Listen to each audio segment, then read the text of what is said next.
You want to go best and worst? Yeah, let's go go best and worst. Best and worst from the weekend. Okay, all right, I'm going to start. All right. Best and worst from college. My best, guys, Bo Nix in Oregon. You know, at first when Bo Nix was playing well, it was easy to say, all right, you're not playing in the SEC. We saw you get pantsed in front of the whole high school against Georgia again. It's the same old story. But guys, I have watched Oregon every week. And I know the competition isn't what it was like in the SEC.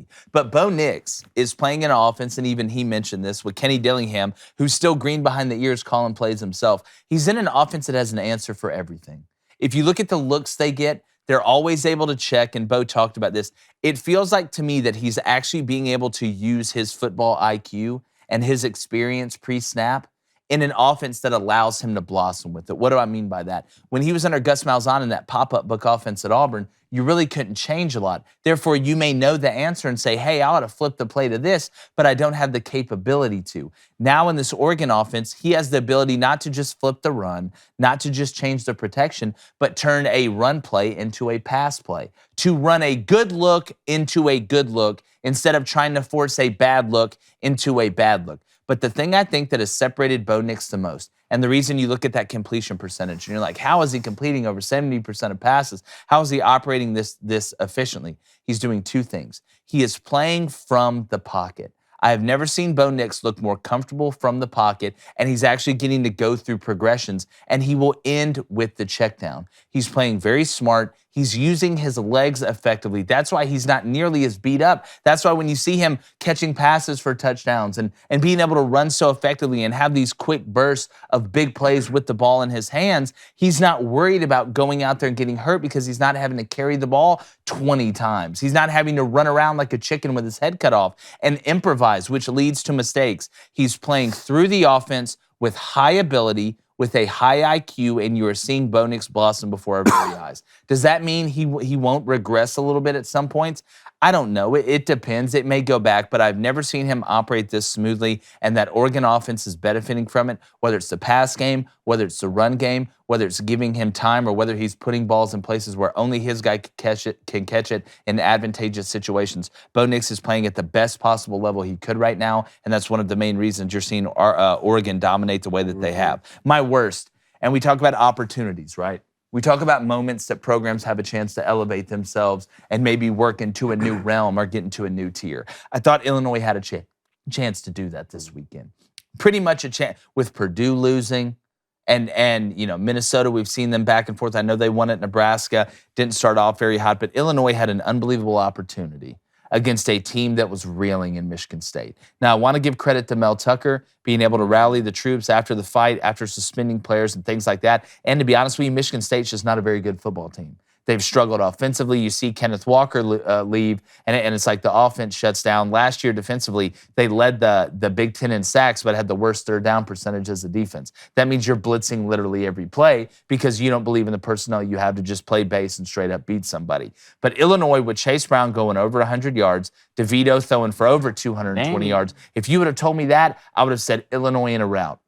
But the Michigan State defense came up with opportune turnovers, and they were pretty good in the red zone, and they were able to score touchdowns off of Illinois' mistakes. I thought Illinois really dropped the ball. Brett Bielema and them have been one of the best stories of college football. We've talked about Duke. We've talked about Kansas. We've talked about Illinois. We've seen kind of a resurgence of some of these teams that are typically basketball schools or just academic schools come onto the scene in college football and have a good year. I thought this was a huge step back for Illinois, and I hate to see it. And now that Big Ten West is still as wide open as it ever was. And if I'm the people in the top 25, I have to take Illinois out of it, and I hate to say that. Gotcha. So that's my best and worst college. My best from the weekend has to be the Notre Dame Fighting Irish. Notre Dame Times Irish? Hey, there they are. There they are. Taking down look, this is still a good Clemson team, despite the deficiencies that we've been talking about at the quarterback position a little bit. Top 5 team, you're able to beat them for a signature win for Marcus Freeman. 246 yards rushing. Hey, you had 85 passing yards. No big deal. No big deal. We're going to play Notre Dame football. We're going to run the ball downhill, and we're going to beat Clemson. Huge win for Marcus Freeman. And then a 2-for-1 special here on the best, Michigan State as well. Because they were my worst last weekend with the behavior in the tunnel after the game. They suspend 8 players. They come back, beat that number 1 team like you're talking about in the Big Ten West. Great for Mel Tucker. I fully expect this year to be the anomaly for Mel Tucker, not last season. I hope so, because Yeah. number one, they threw the bag in them at Michigan State very early. But I want to say this, though.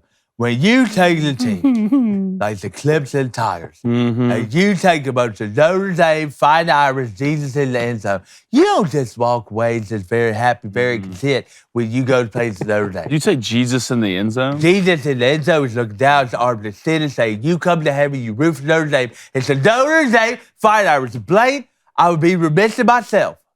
I'd be remiss in myself if I didn't say that Dabo Swinney and the Clemson Fighting Tigers of Clemson went up there and got beat up front of the trenches. And that's the difference between Notre Dame and Jesus. They beat you in the trenches. Didn't a kid laugh at him Yes. and like he kicked him off? Sorry, Dad told it about Yeah. the camp they had. I get it. When they were playing in the Japan Bowl and Lou Holtz was the coach and there was some kid from I forget, it's like Arkansas or something, or not Arkansas, from somewhere where they hadn't heard Lou Holtz speak. And the minute Lou Holtz opened his mouth at practice, the dude just bust out laughing, and they kicked him out. That is, I don't think I heard that story. But my worst from the weekend's Miami. We talked about it a little bit yesterday. 45-3 rout It's so bad. Against Florida State. Look, it's still a rivalry game. Still a rivalry game. Yeah. And you can't tell me that being in South Florida, you don't have athletes running around. And I know Mike Norvell has the Florida State program a little bit more ahead of schedule than Mario Cristobal does in year one. But 62 passing yards for Miami? Here's the thing. 62? You go back and watch Ew. that film, they quit. Did they? They quit when they got down 3 scores.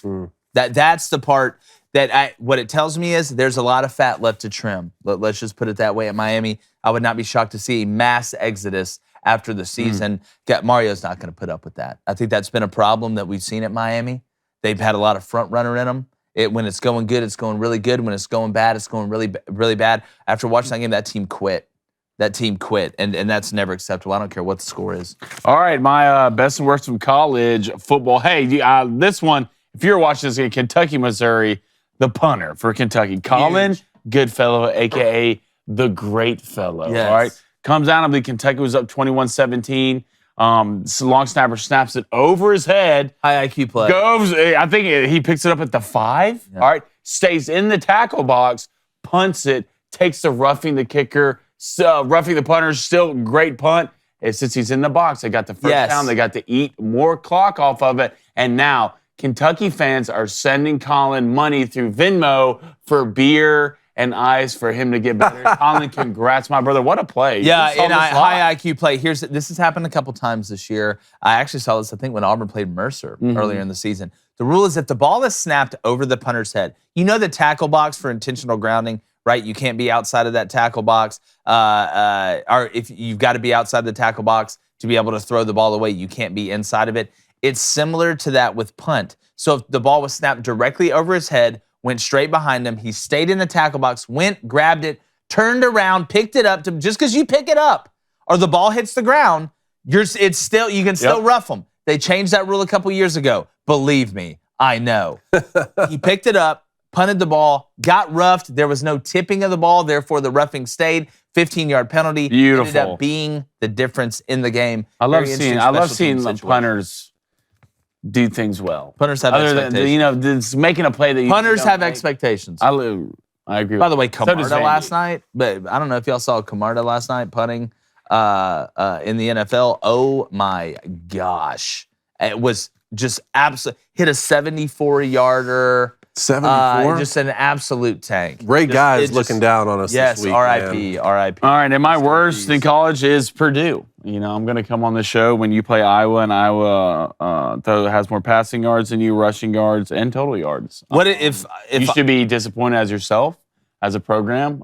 You probably need to go look in the mirror. Because first of all, Purdue is supposed to be pretty good this year. I picked Aiden O'Connell I is supposed to be picked that them to win the guy. Big Ten West. They have weapons on the offense, and it's just slowly Post Malone fall apart all year, and it's just only getting worse. You have 3 points against Iowa. If Iowa wins the Big Ten West, I say that whoever just wins the Big Ten East is automatic Big Ten I champion. agree.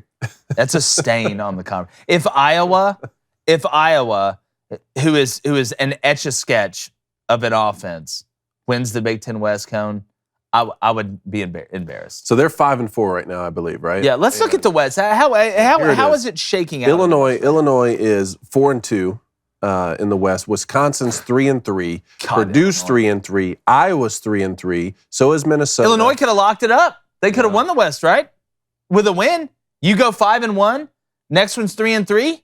There's what, 2 conference games left? Yep. I think Illinois holds the tiebreaker over Iowa. There's 3 conference games. 3 conference games left? That's right. They play 9. Yeah, Big Ten. so That's right. now Illinois will play Purdue, Michigan, and Northwestern. You just have to win 2 out of 3. That's if you to beat Michigan State. Now you give them life. It's just sneaky. You can't do it. You can't do it. All right, hey everybody. I know you're loving this content. Do us a big favor though. Hit that subscribe button. Make sure you like every video if you do like it, and turn on that notification bell so you can always know when we drop the content that you want to hear. And we're just getting started. It's going to be a fun time.